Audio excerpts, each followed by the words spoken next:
Hello guys, welcome back to my YouTube channel Standout Classes. So today I'm going to start a new chapter which is chapter 8 Producers Equilibrium, and this is the last chapter I can say supply से पहले, because supply is the chapter जो मैं आपके साथ discuss कर चुकी हूँ.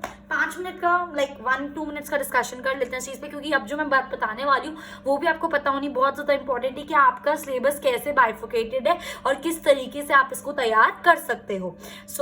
Okay, मैं आई वाज सेइंग कि आप जो प्रोड्यूसर इक्विलिब्रियम चैप्टर पढ़ने वाले से नेक्स्ट चैप्टर आता है आपका supply. Supply is exactly same as demand, बस उसका उल्टा हो जाता है.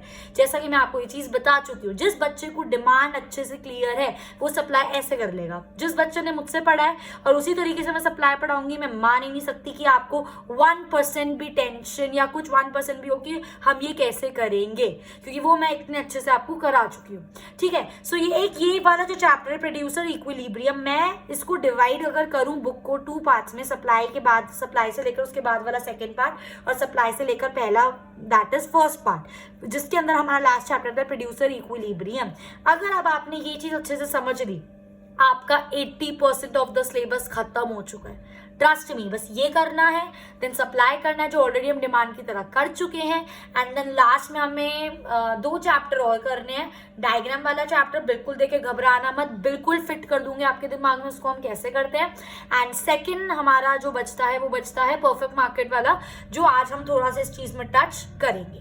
ठीक है, सो बिल्कुल अब मैं like I am left with only 3 to 4 chapters, फिर उसके बाद में आपकी पूरी माइक्रो इकोनॉमिक्स का सिलेबस खत्म कर दूंगी. आई होप गाइस ये चीज आपको बिल्कुल अच्छे से क्लियर है. ठीक है, सो ये तो थी हमारी कुछ एक्स्ट्रा नॉलेज की बात. हमेशा पढ़ते रहते हैं हम, तो पढ़ाई से रिलेटेड एक्स्ट्रा नॉलेज हमारे पास होनी चाहिए. नेक्स्ट अब मैं स्टार्ट करने वाली चैप्टर 8 प्रोड्यूसर्स इक्विलिब्रियम. अब तक हम पढ़ते हुए आए कंज्यूमर इक्विलिब्रियम. अगर अभी आप मेरे सामने होते तो मेरा आपसे पहला क्वेश्चन ये होता कि कंज्यूमर इक्विलिब्रियम क्या होता है. अगर आपका ये जवाब होता कि कंज्यूमर इक्विलिब्रियम वो स्टेट ऑफ माइंड होता है जिसमें कंज्यूमर को मैक्सिमम सेटिस्फैक्शन मिलता है, तब हम ये बोल सकते हैं कि कंज्यूमर इक्विलिब्रियम पर है. अगर आपका ये जवाब है तो 110% आप सही ट्रैक पर जा रहे हो, आपके कॉन्सेप्ट बिल्कुल क्लियर है. पर अगर मेरा ये क्वेश्चन पूछने के बाद कि कंज्यूमर इक्विलिब्रियम क्या होता है आपका ये जवाब नहीं था, ठीक है, कुछ भी जवाब अगर आपके और माइंड में आता है आप मुझे कमेंट करके बताना, मैं आपको बताऊंगी कि आप सही कॉन्सेप्ट को लेके आगे बढ़ रहे हो या नहीं बढ़ रहे हो, क्योंकि कॉन्सेप्ट हमारा मेन फोकस है. ठीक है, तो जिस बच्चे के दिमाग में ये आता है कि जब कंज्यूमर को मैक्सिमम सेटिस्फैक्शन मिलता है, और उसे मैक्सिमम सेटिस्फैक्शन कब मिलता है कि जितने पैसे वो खर्च करो उतनी वर्थ उसे मिले, सिंपल, तब हम कह सकते हैं कंज्यूमर इक्विलिब्रियम पे है. अब आपको सोचना है एक प्रोड्यूसर के पॉइंट ऑफ व्यू से कि एक प्रोड्यूसर इक्विलिब्रियम में कब होता है, ये चीज सोचनी है अब आपको. मैं ये बोल सकती हूँ कि एक प्रोड्यूसर इक्विलिब्रियम पे तब होता है. फॉर एग्जांपल, अगर मैं एक प्रोड्यूसर हूँ, मैं कोई चीज, मेरा बिजनेस है, मैं कोई चीज प्रोड्यूस कर रही हूँ, सेल कर रही हूँ, मैं इक्विलिब्रियम पे, मेरे को मतलब मैक्सिमम सेटिस्फैक्शन कब मिलेगा. मैं मैंने अपना बिजनेस क्यों खोला है, ताकि मुझे ज्यादा से ज्यादा प्रॉफिट हो. इक्विलिब्रियम का मतलब होता है मैक्सिमम सेटिस्फैक्शन. कंज्यूमर इक्विलिब्रियम मतलब उसको मैक्सिमम सेटिस्फैक्शन कब मिल रहा है, जब वो जितने पैसे खर्च कर रहे हो उतनी वर्थ उसको मिल रही है, तब कंज्यूमर इक्विलिब्रियम पर है.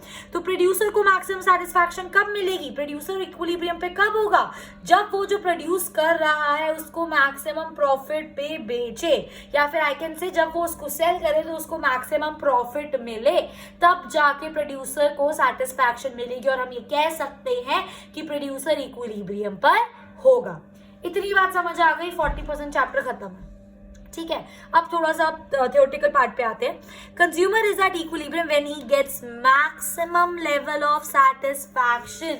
जब कंज्यूमर को मैक्सिमम लेवल ऑफ सेटिस्फैक्शन मिलता है, हम कह सकते हैं that consumer is at equilibrium. जैसा कि मैंने अभी आपके साथ डिस्कस करा, और ये सेटिस्फैक्शन कब मिलेगा, जितने पैसे जब वो खर्च कर रहा है उतना उसको मिले, वर्थ मिले.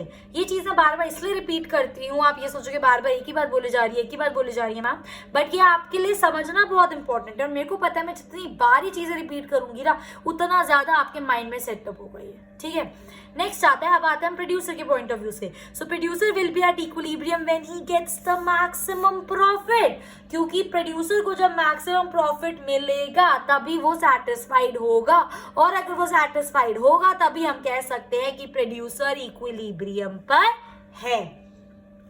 आ रही है मेरी बात समझ? ठीक है, तो अब हमने बिल्कुल डिटेल में पढ़ लिया कंज्यूमर इक्विलिब्रियम क्या होता है, प्रोड्यूसर इक्विलिब्रियम क्या होता है, ये उसकी डेफिनेशन नहीं है, वो भी पढ़ाऊंगी। अभी मेरी कॉन्सेप्ट पर फोकस करो अभी, कि मैं समझाना क्या चाह रही हूँ वो समझने की कोशिश करो। ठीक है, अब हम जब बात कर रहे हैं कि प्रोड्यूसर इक्विलिब्रियम पे तब होगा जब उसको ज्यादा प्रॉफिट मिलेगा। अभी प्रॉफिट है क्या, बहुत सारे बच्चे कंफ्यूज हो जाते हैं प्रॉफिट और रेवेन्यू के बीच में। तो अब जो मैं आपको एक डिफरेंस बताने वाली हूँ प्रॉफिट और रेवेन्यू का, मैंने एक बच्चे से पूछा प्रॉफिट क्या होता है, उसने बोला रेवेन्यू। रेवेन्यू क्या होता है, प्रॉफिट। भाई no, revenue and profit are two different things. ठीक है, एक एग्जाम्पल लेके हम आपको ये चीज समझाने की कोशिश करते हैं। ठीक है, फॉर एग्जाम्पल एक चीज को बना रही हूँ मैं, एक शर्ट बना रही हूँ और उस शर्ट को बनाने की मेरी कॉस्ट आ रही है 100 रुपीज। 100 रुपीज में मैंने उसको बनाया और मैंने वो शर्ट सेल करी 150 रुपीज में। तो ये जो अब मैं सिंपली अगर आपसे पूछूं कि प्रॉफिट क्या, आप मुझे बोल दोगे 150 माइनस 100, बिल्कुल सही।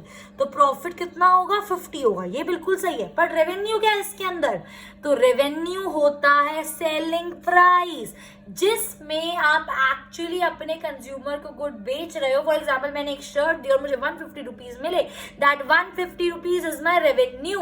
अब इस 150 के अंदर मेरी कॉस्ट भी इंक्लूडेड है और मेरा प्रॉफिट भी इंक्लूडेड है।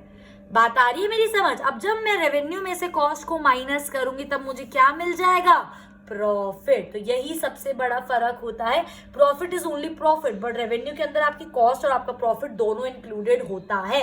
रेवेन्यू इज बेसिकली कोई चीज आपने सेल करी और आपको पैसे मिले, वो जो पैसे मिले अब उसके अंदर आपकी कॉस्ट भी आपका प्रॉफिट भी है, वो आपका रेवेन्यू है। अब आप रेवेन्यू के अंदर से अपनी कॉस्ट उठा दोगे तो आपके पास क्या बचेगा, सिर्फ प्रॉफिट बचेगा। आई मेरी बात समझ। तो this is the difference between profit and revenue.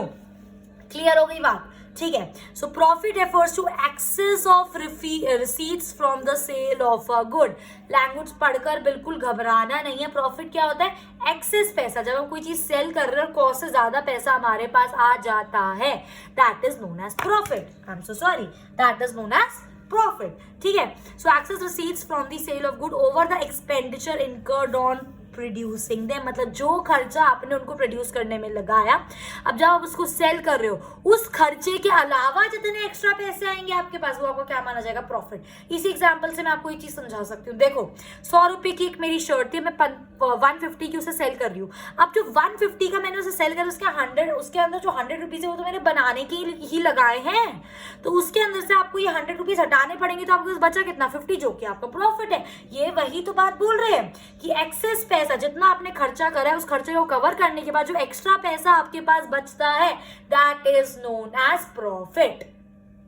I am damn sure ये चीज आपको बिल्कुल अच्छे से क्लियर हो गई होगी। ठीक है, अब आते हैं हम, अगर बुक के, अब तक हम बिल्कुल अच्छे से पढ़ चुके हैं प्रोड्यूसर इक्विलिब्रियम क्या होता है, पर अगर मैं बुक की डेफिनेशन के हिसाब से चलूं कि प्रोड्यूसर इक्विलिब्रियम क्या होता है, वो बोल रहा है it is that combination of price and output. मतलब जो आप आउटपुट प्रोड्यूस कर रहे हो उस हिसाब से जो उसका प्राइस रख के आप उसको सेल कर रहे हो, दोनों की जुगलबंदी, आउटपुट और प्राइस दोनों का कॉम्बिनेशन, आउटपुट और प्राइस का कॉम्बिनेशन जब आपको मैक्सिमम प्रॉफिट देता है। मतलब एक प्रोड्यूसर जो खर्चा कर रहा है उस चीज को प्रोड्यूस करने में, उसके बाद वो कुछ ऐसे प्राइस पे उसको सेल करेगा जिससे उसको मैक्सिमम प्रॉफिट मिले, that is known as producer's equilibrium. But अभी डेफिनेशन कंप्लीट नहीं हुई है, इसलिए मैंने उस डेफिनेशन को 2 पार्ट्स में यहाँ पर डिवाइड करा है। देखो यार, मेरा सिंपल सा मोटिव है, मैं यहाँ पर आके डायरेक्ट बुक की लैंग्वेज लिख दूं, आपको वो समझा दूं, इतने अच्छे से आपको वो चीजें नहीं समझ आएंगी। इसलिए मैं यहाँ पे सिर्फ कीवर्ड्स उठाती हूँ ताकि मैं आपको कॉन्सेप्ट इतने अच्छे से आपके माइंड में सेटअप कर दूं कि जब आप इस बुक को रीड करने चलो, मैं संदीप से पढ़ा रही हूँ फॉर योर इन्फॉर्मेशन, कि जब आप रीड करने चलो चीजों को आपको बहुत अच्छे से सब कुछ समझ आ जाए। आ रही है मेरी बात समझ, ठीक है। सो अभी हमारी प्रोड्यूसर इक्विलिब्रियम की डेफिनेशन कंप्लीट नहीं हुई है। अभी हमने क्या करा है, अभी हमने आउटपुट को प्रोड्यूस करा है और उस हिसाब से उसका एक ऐसा प्राइस डिसाइड करा है कि जिससे मुझे मैक्सिमम प्रॉफिट मिलेगा, तभी तो कंज्यूमर प्रोड्यूसर सेटिस्फाइड होगा, प्रोड्यूसर सेटिस्फाइड होगा, मतलब वो इक्विलिब्रियम पर है। पर इसके साथ एक और condition, profit decline as more is produce, की एक फैक्ट बात है, जितना ज्यादा प्रोड्यूस करोगे आपका प्रॉफिट पर यूनिट डिक्लाइन होता रहेगा। थोड़ी सी टेक्निकल बात है, अभी आगे जब चैप्टर में जाएंगे तो ये चीज वहां पर आगे डिस्कस करेंगे, बट जब आपको एग्जाम में लिखने को आएगा प्रोड्यूसर इक्विलिब्रियम की डेफिनेशन, तो ये दोनों पॉइंट मिला के लिखना है। Combination of that price and output which yield maximum profit and profit declines when more is produce, इन दोनों को मिलाकर आपकी बनती है प्रोड्यूसर इक्विलिब्रियम की डेफिनेशन। आई होप गाइस ये चीज आपको बिल्कुल अच्छे से क्लियर है। अब हम पढ़ने वाले इस चैप्टर में प्रोड्यूसर का हम निकालना है हमें कि प्रोड्यूसर किस पॉइंट पर इक्विलिब्रियम है, ये चीज हम लोगों को फाइंड आउट करनी है। तो दो अप्रोच से हम इस चीज को पढ़ सकते हैं। एक होता है हमारा TRTC approach, this is total revenue total cost approach, और एक होता है हमारा MRMC approach, this is marginal revenue and marginal cost approach. आपके सिलेबस में TRTC अप्रोच नहीं है, पर अगर किसी बच्चे को पढ़ना है तो वो संदीप घर में पावर बूस्टर में दे रखा है। बट आपकी जो सिलेबस में है मैं बात करूं, that is MRMC approach, it is marginal revenue and marginal cost approach. बताए नाम बस ऐसे ही रख दिए। इस अप्रोच का मतलब है कि हम प्रोड्यूसर इक्विलिब्रियम निकालेंगे दो चीजों को यूज करते हुए, मार्जिनल रेवेन्यू और मार्जिनल कॉस्ट को यूज करते हुए हम ये चेक करेंगे कि प्रोड्यूसर किस पॉइंट पर इक्विलिब्रियम पर है। इतनी बात आ रही है मेरी समझ, ठीक है। तो इस चैप्टर में मैं आपके साथ डिस्कस करूंगी MRMC अप्रोच। इससे पहले कि मैं आपको ये बताऊं कि MRMC अप्रोच क्या होता है, आपको एक और बात पता होनी चाहिए कि प्रोड्यूसर इक्विलिब्रियम आप दो कंडीशन में डिसाइड कर सकते हो। जिन बच्चों ने फॉर्म्स ऑफ मार्केट वाला चैप्टर पढ़ लिया है, अब जो अगले मैं 5 मिनट में बोलने वाली हूँ वो उनको बिल्कुल अच्छे समझ आ जाएगा। पर जिन बच्चों ने फॉर्म्स ऑफ मार्केट चैप्टर अभी तक नहीं पढ़ा है, जो मेरी वीडियोस फॉलो कर रहे हैं, मेरे साथ सिलेबस में चल रहे हैं, क्योंकि मैंने अभी वो चैप्टर नहीं पिकअप करा है, तो अगली जो मैं 5 मिनट बोलने वाली हूँ आप वो बहुत ध्यान से सुनना, आपको अभी भी समझ आएगा। और जब हम फॉर्म्स ऑफ मार्केट चैप्टर पढ़ेंगे वो डबल पॉलिशिंग होकर बिल्कुल आपके माइंड में क्लियर सेट हो जाएगा। मैं एक एक चीज आपके ना दिमाग में सेट करके ही रहूंगी। इकोनॉमिक्स की जो बच्चों को लगता है ना हुआ क्या है इकोनॉमिक्स, कुछ नहीं है इकोनॉमिक्स, बिल्कुल कुछ नहीं है। कॉन्सेप्ट क्लियर रखो, अपने कॉन्सेप्ट से चलो, सब कुछ समझ आएगा, ठीक है। सो अब हम प्रोड्यूसर इक्विलिब्रियम, इससे पहले कि मैं आपको बताऊं MRMC अप्रोच क्या है, हम दो कंडीशन में पढ़ेंगे प्रोड्यूसर इक्विलिब्रियम। पहली condition when price remain constant, और दूसरी condition when price falls with rise in output. अब अगले 2 मिनट 3 मिनट मेरी बात बिल्कुल ध्यान से सुनना, बिना आगे कुछ स्किप करे हुए, ठीक है। बहुत इंपॉर्टेंट है इस चैप्टर के लिए भी, और जो फॉर्म्स ऑफ मार्केट चैप्टर पढ़ेंगे वो भी। दो कंडीशन है यहाँ पर, जब आपका प्राइस कांस्टेंट है, देखो नाम से ही पता चल रहा है, हमेशा मैंने आपको ये चीज बोली है, कोई भी चीज पढ़ रहे हो नाम को एनालाइज करो, जहां पे नाम समझ लिया ना, समझो आगे का बिल्कुल अच्छे से क्लियर है, ठीक है। So when price remain constant, जब प्राइस फिक्स्ड है, उस मार्केट को हम बोलते हैं परफेक्ट कंपटीशन मार्केट। डिटेल में फॉर्म्स ऑफ मार्केट वाले चैप्टर में पढ़ेंगे, पर ये है क्या? परफेक्ट कंपटीशन मार्केट एक ऐसी मार्केट है जहां पे बहुत सारे सेलर्स हैं और वो एग्जैक्टली सेम गुड सेल कर रहे हैं। अगर मैं एक ये पेन सेल कर रही हूं, तो अगर आप इस कंपटीशन में सेलर, तो आप भी एग्जैक्टली यही सेम पेन सेल कर रहे हो। आ रही है मेरी बात समझ? तो परफेक्ट कंपटीशन वो मार्केट होती है जिसके अंदर सारे सेलर एक ही तरीके का एग्जैक्टली गुड सेम सेल कर रहे हैं, तो कोई भी सेलर प्राइस को ज्यादा या कम नहीं कर सकता। क्यों? बात को समझो अब मेरी, ठीक है। फॉर एग्जाम्पल अगर मैं इस पेन की बात करूं, हम इस पेन को सेल कर रहे हैं, ठीक है, तो स्केच पेन इसको हम सेल कर रहे हैं मार्केट में, ठीक है। अब ये 10 रुपीज का है। अब मैं पूरी मार्केट में कोई भी बंदा आएगा ना कंज्यूमर, वो किसी दुकान से ले ले, उसको ये पेन 10 रुपए का ही मिलेगा। That is perfect competition market. दो रीजन, एक तो एग्जैक्टली सेम चीज मिल रही है। अब कंज्यूमर पागल थोड़ी ना है कि फॉर एग्जाम्पल मैं 10 का दे रही हूँ, आप यही पेन 11 रुपए का दे रहे हो, तो वो आपसे आके क्यों लेगा? वो बोलेगा भाई तुझसे मैं क्यों लूं, दूसरा वाला बंदा मुझे सेम चीज सस्ते में दे रहा है, तो मैं उससे क्यों ना लूं। तो इसलिए परफेक्ट कंपटीशन मार्केट में आप 1 रुपया भी ज्यादा सेल नहीं, मतलब प्राइस को नहीं बढ़ा सकते। अब आपके माइंड में क्वेश्चन आ रहा होगा, अगर हम प्राइस को कम कर सकते हैं, पर बच्चों बात को समझो कि ये 10 रुपए का प्राइस कुछ सोच समझ के रखा गया। अगर मैं इस प्राइस को कम करके बेचती हूँ, ठीक है, मैं आपकी बात मान रही हूँ कि कंज्यूमर आके मुझसे लेगा, पर मेरा भी तो लॉस में जा रहा है। मतलब एक ऐसा प्राइस फिक्स करा जाता है जिसमें एक एवरेज प्रॉफिट सारे सेलर को मिल रहा है। वो ना ही उस प्राइस को बढ़ा सकते कि कोई उनसे लेने नहीं आएगा, और ना ही उस प्राइस को वो कम कर सकते क्योंकि अगर वो कम कर देंगे तो वो लॉस में चले जाएंगे। उस कंपटीशन को, उस मार्केट को हम बोलते हैं परफेक्ट कंपटीशन मार्केट, जिसमें प्राइस क्या रहता है, कांस्टेंट रहता है थ्रू आउट द मार्केट। कोई भी सेलर प्राइस को इन्फ्लुएंस नहीं कर सकता। तो इस कंडीशन के अंदर हम पढ़ेंगे कि प्रोड्यूसर को मैक्सिमम सेटिस्फैक्शन कब मिलता है। दूसरी इंपॉर्टेंट बात, दूसरी condition, when price falls with rise in output. जितना ज्यादा, इस वाले को बोलते हैं इम्परफेक्ट कंपटीशन। पहली बात समझो कि ये जो कंपटीशन होता है ना, इम्परफेक्ट कंपटीशन, इसके अंदर जो सेलर्स होते हैं वो एग्जैक्टली सेम गुड नहीं बेच रहे। फॉर एग्जाम्पल मैं ये वाला पेन सेल कर रही हूँ और आप ये वाला पेन सेल कर रहे हो, दोनों पेन का ही काम कर रहे हैं, बट ये एग्जैक्टली सेम नहीं है। तो जब कोई चीज एग्जैक्टली सेम नहीं होती है, फॉर एग्जाम्पल मैं ये 10 रुपए का बेच रही हूँ तो आप ये पेन 12 रुपए का सेल कर सकते हो। कोई अगर आपके पास कंज्यूमर आएगा तो बोलेगा भाई आप ऐसे 12 रुपए का क्यों दे रहे हो, वहां पे तो 10 का मिल रहा है, तो आप उसको बोल सकते हो कि इसके थोड़े से फीचर्स अलग है, इसके थोड़े से फीचर्स अलग है। मतलब मेरे कहने का मतलब ये एग्जैक्टली सेम प्रोडक्ट आपको इम्परफेक्ट कंपटीशन मार्केट में नहीं मिलता।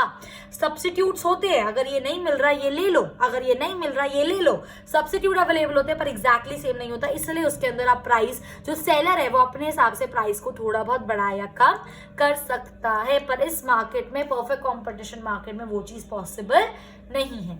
आई होप गाइस ये चीज आपको क्लियर है। तो इस वाली मार्केट में क्या होता है, जितना ज्यादा आउटपुट प्रोड्यूस करोगे उतना ज्यादा उसका प्राइस फॉल होता रहता है। ठीक है, अब इन दो मार्केट के अंदर हम लोगों को पढ़ना है कि एक्चुअली में आपका MRMC अप्रोच है क्या। ठीक है, इससे पहले मैं आपको बताऊं कि MRMC अप्रोच इसके अंदर क्या है, आपको ये पता होना चाहिए कि MRMC अप्रोच ही क्या है। अब मेरी बात बहुत ध्यान से सुनना, सबसे ज्यादा इंपॉर्टेंट चीज मैं आपको बताने वाली हूँ अब इस चैप्टर की। ठीक है, MRMC अप्रोच। देखो, प्रोड्यूसर को इक्विलिब्रियम पे लाने के लिए अंडर MRMC अप्रोच दो कंडीशन सेटिस्फाई करने हैं। सीधी सी बात है। पहली condition, MR is equal to MC, वो पॉइंट जिसपे MRMC के इक्वल, MR क्या है आपका रेवेन्यू, MC क्या है आपकी cost, marginal revenue marginal cost, जब वो इक्वल हो, प्लस जिस पॉइंट पे, फॉर एग्जाम्पल मेरा इस पॉइंट पर MR is equals to MC है, इस पॉइंट के बाद MC should be greater than MR। अभी मैं ना ये चीज आपको यहाँ पे बताने वाली हूँ, पर अभी मेरी बात थोड़ा सा समझ लो, एक चीज क्लियर करूंगी आपकी। ठीक है, तो MR is equals to MC होना चाहिए और इस पॉइंट के बाद आपका MC MR से ज्यादा होना चाहिए। जिस पॉइंट पर ये दो कंडीशन सेटिस्फाई हो जाएंगी, उस पॉइंट पर आपका प्रोड्यूसर इक्विलिब्रियम पर होगा।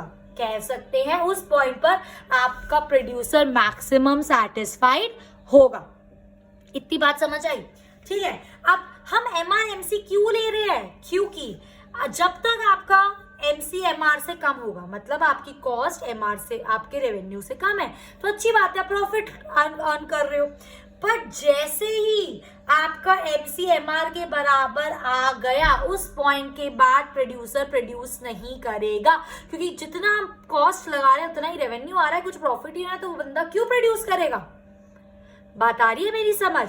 इसलिए उस पॉइंट पे वो रुक जाता है जहां पे MR is equal to MC, और जैसे इस पॉइंट के बाद आपका कॉस्ट आपके रेवेन्यू से ज्यादा हो गई और MC is greater than MR, it means अगर प्रोड्यूसर और भी कुछ प्रोड्यूस करेगा तो उसे लॉस होगा, उसकी कॉस्ट ज्यादा आएगी उसके रेवेन्यू से, तो कोई पागल है ऐसा क्यों करेगा।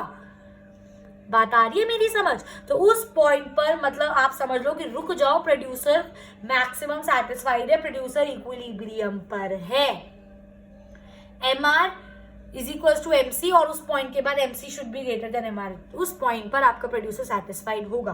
अब ये मैं चीज आपको, ये दो कंडीशन याद रखना बहुत इंपॉर्टेंट है। अब यही दो कंडीशन हम इन दो सिचुएशन में यूज करने वाले हैं, जो कि अगेन एक बहुत, अगर आपने अभी तक मेरी बात बहुत ध्यान से सुनी है ना 17-18 मिनट, तो आपको अब ये जो मैं बोलने वाली बहुत इजी समझ आएगा। ठीक है, अब हम पढ़ रहे हैं प्रोड्यूसर इक्विलिब्रियम। सबसे पहली बात तो प्राइस कांस्टेंट वाली कंडीशन, मतलब परफेक्ट मार्केट में, और अभी तक मैं आपको ये चीज पढ़ा चुकी हूँ कि जब आपका प्राइस कांस्टेंट होता है, so it is a line parallel to X axis, और प्राइस क्या होता है AR, और हमेशा परफेक्ट कॉम्पिटिशन मार्केट में आपका AR is equal to MR होगा। इसका लॉजिक क्या था, क्योंकि AR क्या है आपका प्राइस ऑफ अ यूनिट। अब जब एक पेन 10 का है, अगला पेन भी 10 का है, अगला पेन भी 10 का, MR क्या होता है एडिशनल, कि एक और पेन बेचा तब भी 10 रुपया, एक और पेन बेचा तब भी 10 रुपया, एक और पेन बेचा तब भी 10 रुपया है।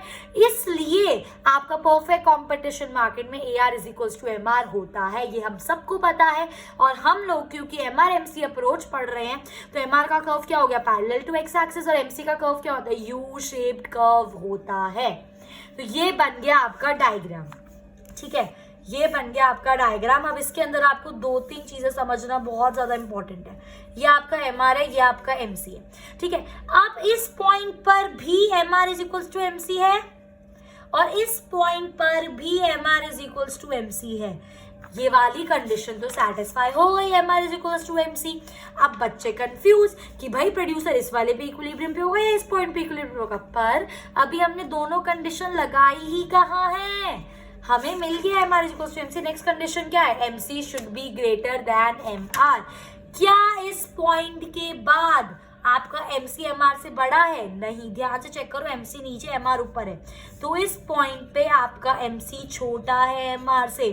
क्या इस पॉइंट के बाद आपका MC MR से बड़ा है? चेक करो, इस पॉइंट के बाद MC ऊपर है MR नीचे है, यस, इस पॉइंट के बाद आपका MC MR से ऊपर है। सो ये होगा, यही सेम मैंने यहाँ पर बनाया, तो K will be the point of producer equilibrium, क्योंकि K वाले पॉइंट पर MR is equals to MC और इसके बाद MC MR से ग्रेटर है। आई मेरी बात समझ? तो ये होता है producer equilibrium when price is constant. Next आता है आपका प्रोड्यूसर इक्विलिब्रियम आपका मोनोपोली मार्केट में, मोनोपोलिस्टिक मार्केट में बोल लो, इन परफेक्ट कंपटीशन। तो इसके अंदर आपका क्या होता है, जैसे जैसे आप आउटपुट आ रहा है आपका प्राइस फॉल हो रहा है, मतलब जैसे जैसे हम आउटपुट बढ़ा रहे हैं हमारा जो एडिशनल है वो कम कम कम कम आ रहा है, तो MR का कर्व क्या होगा, डाउनवर्ड स्लोपिंग होगा।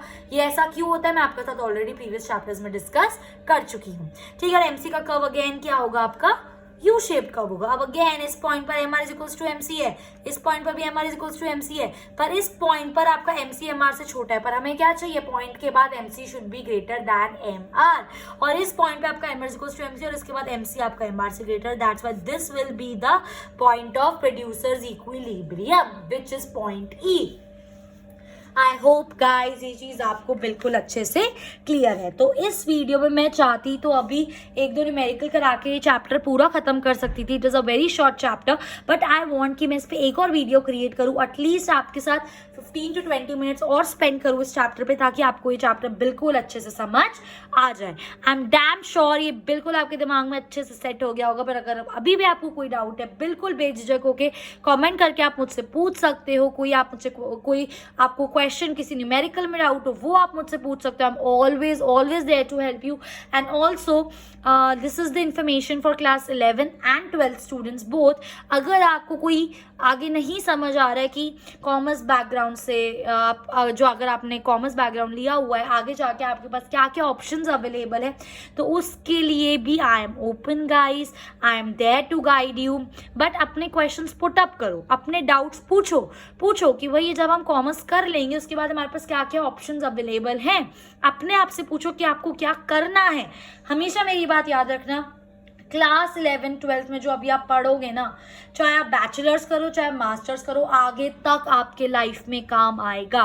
तो 11 12 का बेस स्ट्रॉन्ग होना बहुत ज़्यादा इंपॉर्टेंट है, ट्रस्ट मी। तो अच्छे से डिटेल में चीज़ों को पढ़ो, जहाँ पर भी कोई डाउट आता है मुझसे पूछो। I am always there to help you 24/7। I am available for your for helping you guys in your studies. So एक और वीडियो मैं इसके ऊपर अपलोड करूंगी इस चैप्टर के ऊपर, in which I will be discussing some इसकी न्यूमेरिकल्स। अगर आपको कोई भी डाउट है कमेंट करके मुझसे पूछो। If you like my video please like it, share with your friends and subscribe standard classes अगर अभी तक नहीं करा है तो। I will see you in my next class. So yeah till then happy learning guys, see you back when I will be here with my next video. Okay, bye bye.